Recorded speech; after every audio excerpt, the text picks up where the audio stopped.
Hello again, everybody. Thank you very much for joining today's webinar. This webinar is going to be about a four-step approach that we at Freshworks created for an effective self-service implementation.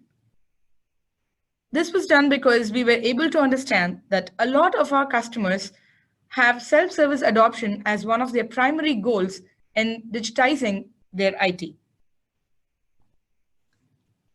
I'm Hemalakshmi Balaraman.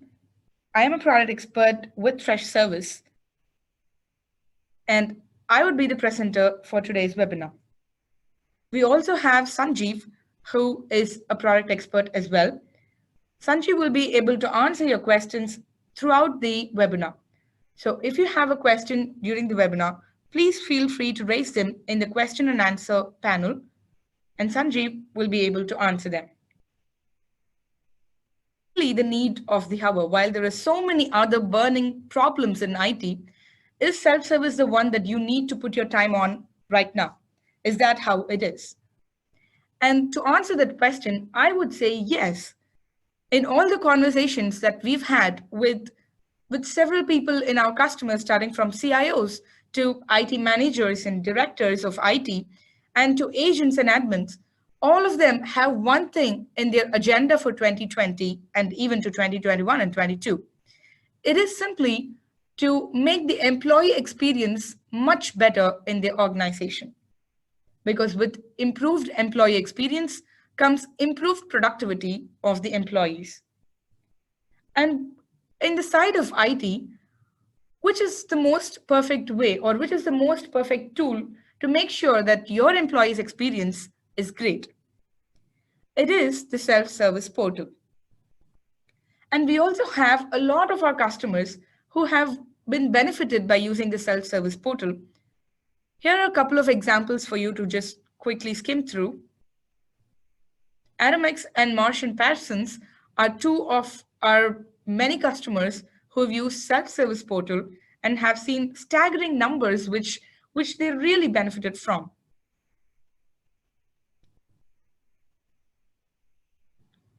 And if these results are something that you would want for your organizations as well, then self-service is something that you really need to invest in based on time and effort. And the next 40 minutes, we'll see how you can clearly strategize and make sure that your implementation brings you the most out of it.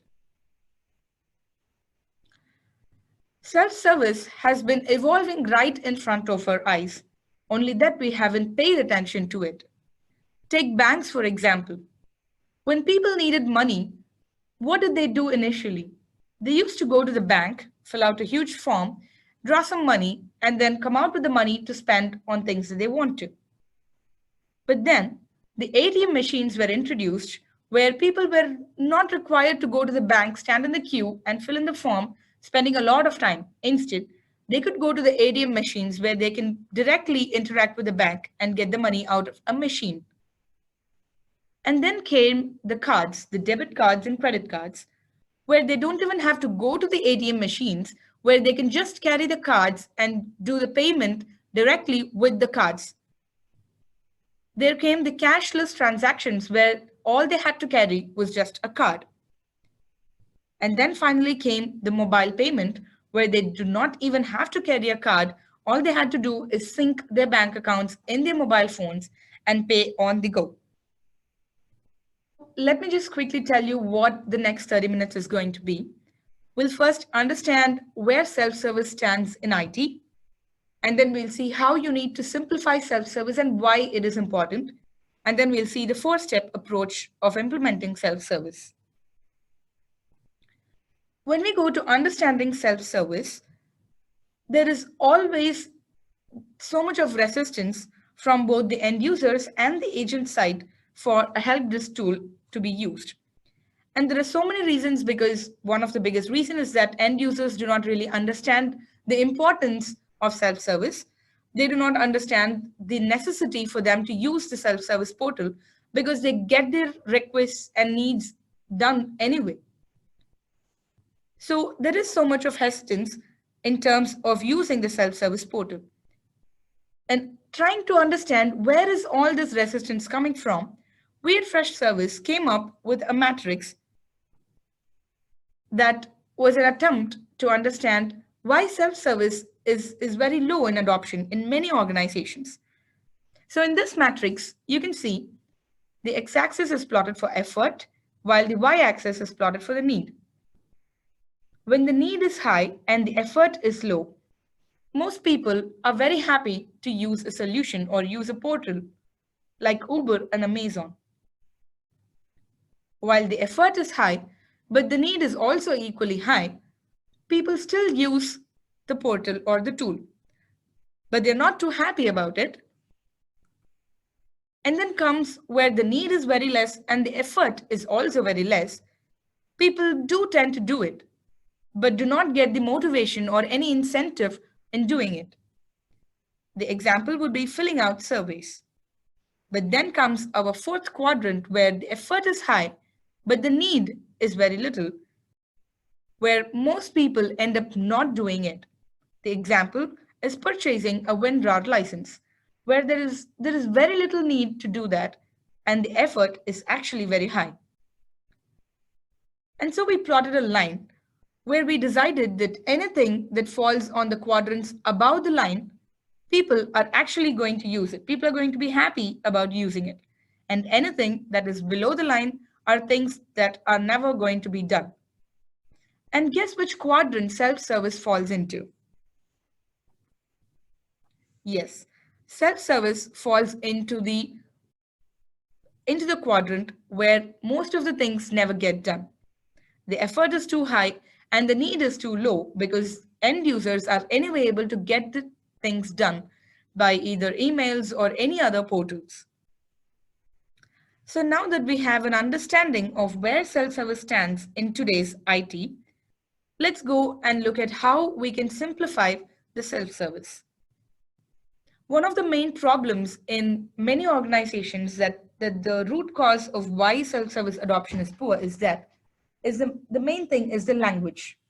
The language in which the self-service portal is communicated to the end users.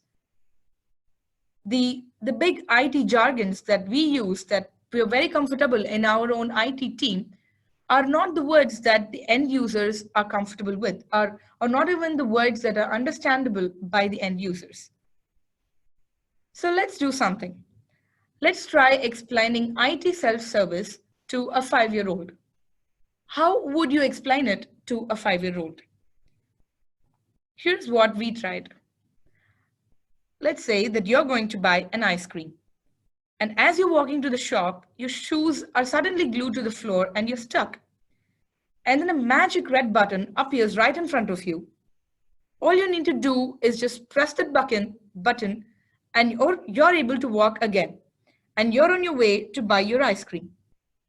Now this magic red button is what self-service is. And now let's translate this to your employee's language. Let's say that you're doing your job, and as you're doing it, you hit a roadblock and you're not able to go ahead with your task. And then a magic red button appears, and you press that button and you're suddenly able to go ahead with your job. Now this red button is the self-service which is going to help you do your job without any problems. Now this is the kind of language that you need to use to communicate self-service portal to your employees so that they even understand the importance of self-service portal. Now let's get into the 4-step approach. This 4-step approach has been designed to make sure that all the organizations that implement self-service have a very high success rate. We call it the REDELI. Research, design, launch, and improve. These are the 4 steps which you need to follow for an effective self-service implementation. Now let us go into each of these one by one.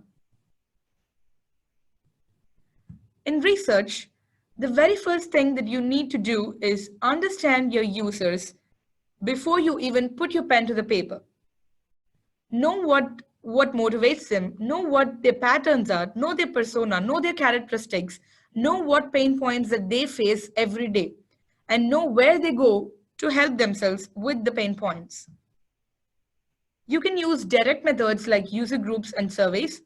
You can take individual teams per day or per week to just talk with them and understand what are the different problems that they face and how is it that they usually get resolved.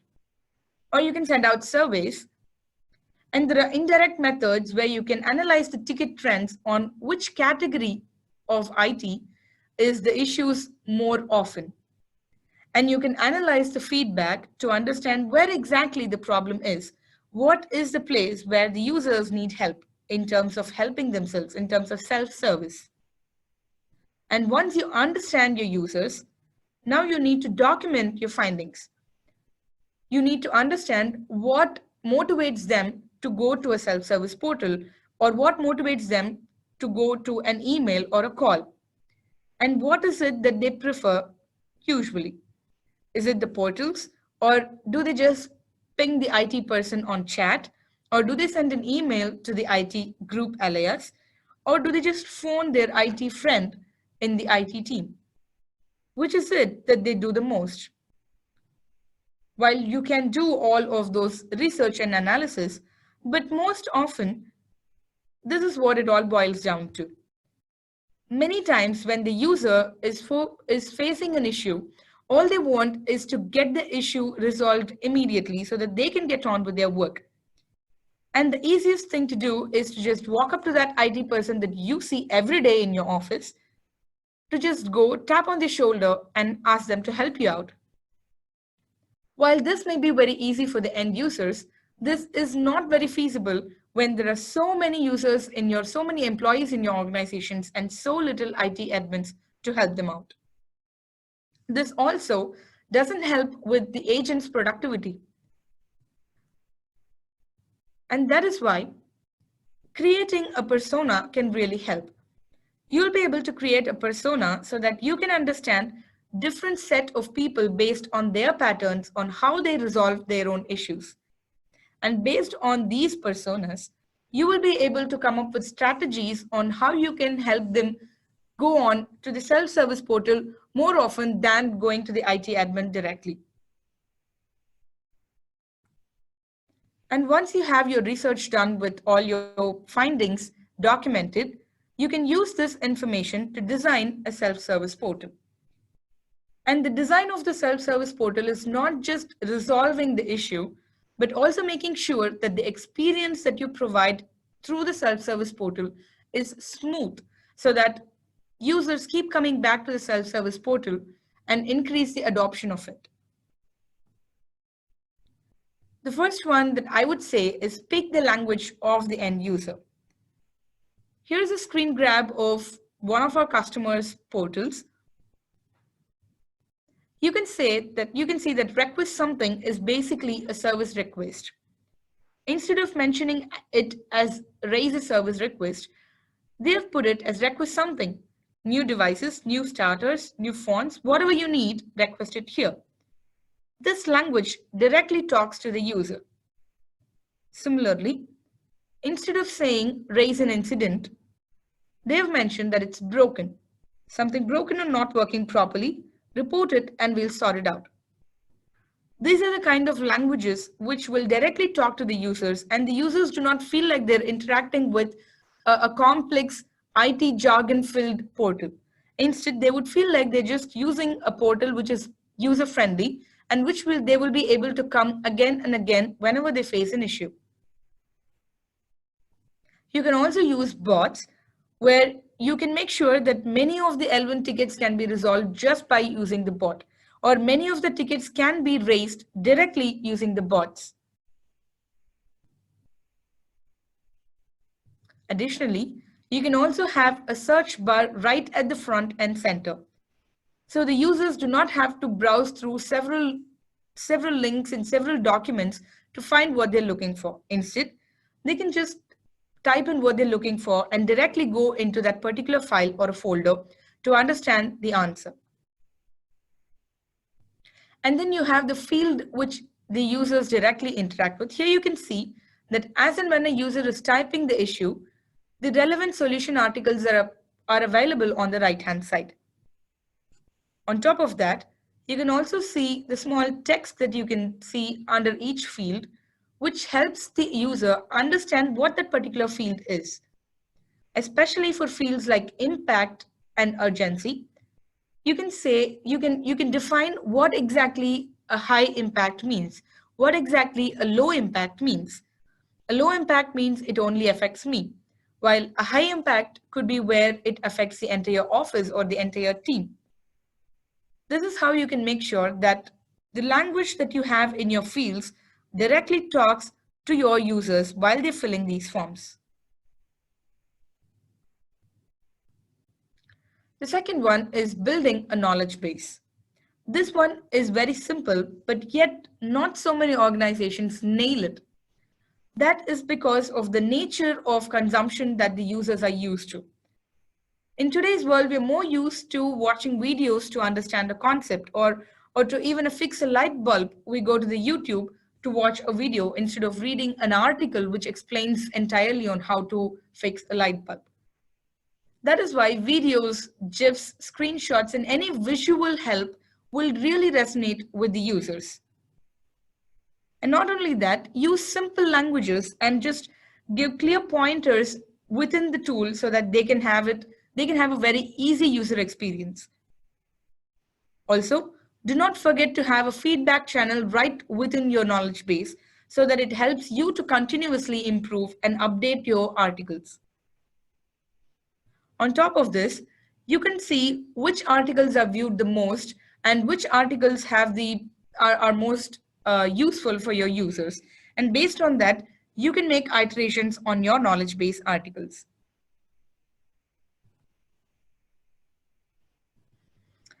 And once you have your knowledge base, test it with an actual user. Get one of your users to sit with you and let them go through the knowledge base. Ask them to find something in the knowledge base and see how it works. Understand where are the roadblocks that they have to navigate through the knowledge base so that you can design it better, or you can make iterations and make it better for them. Now that you're done with your research and you have your findings, and based on the findings, you have designed your self-service portal. With the designed self-service portal, you need to make a big, noisy launch. The IT team has to wear a marketing hat and make sure that the word gets out loud and clear. You need to make sure that all of your end users are aware of the self-service portal that has been created for them, which will make their day better, which will help them resolve their issues faster. You need to communicate this message, and this can be done in several ways. It can be physical posters, where you can have quirky messages in posters stuck all around your workspace, or it could be workshops where you have groups of people and you take them through the portals. Or if you have your own marketing team, you can set up a campaign where you can have a lot of promotional activities going on within your organization. And you can also use digital, where you can send out emails for your own employees.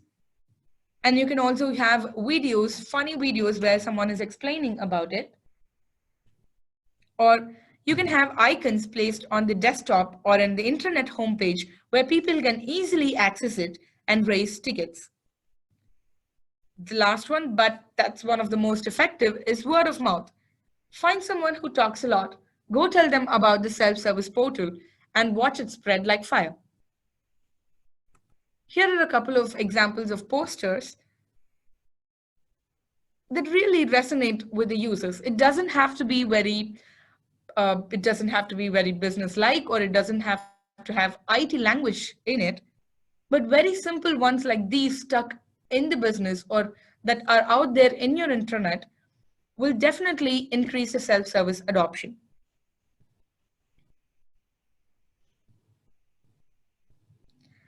Once you're done with the launch, do not forget to take the time to celebrate the launch. Take your IT team and the marketing team, have a lunch, have a dinner, celebrate the launch and celebrate the success. But it doesn't end there. You need to keep continuously improving your self-service portal so that you can stay relevant in your end users' needs and demands. The end users' needs and demands are constantly evolving, that if you're not in sync with your end users in terms of self-service portal, the portal is very soon going to become useless. So you need to make sure that you keep improving your self-service portal continuously. You can have a lot of feedbacks, which can be formal or informal feedbacks. You can just walk around your office space and listen to the conversations to understand what are the problems that are being faced and whether self-service portal is actually helping them or not. Another way which is actually helpful is having a heat map in your self-service portal. There are many heat map tools that are available, and you can just apply them on your self-service portal, and you can see the areas which your end users click the most and the areas which your end users do not click. And you can make sure that you place the important ones on the areas where your users click the most, and the things that the things that your users do not click the most, if you want to promote them, you can move them around in your self-service portal so that they get seen by users. And this will definitely improve the self-service experience because this will you're able to track the usage of your self-service portal in real time, so that you'll be able to modify and adjust your self-service portal based on your user behavior. This has been proven not only for self-service portals, but also for web pages and other online portals where you need to understand your user behavior and track where exactly your users are clicking and what is their navigation pattern and the behavior in that particular website.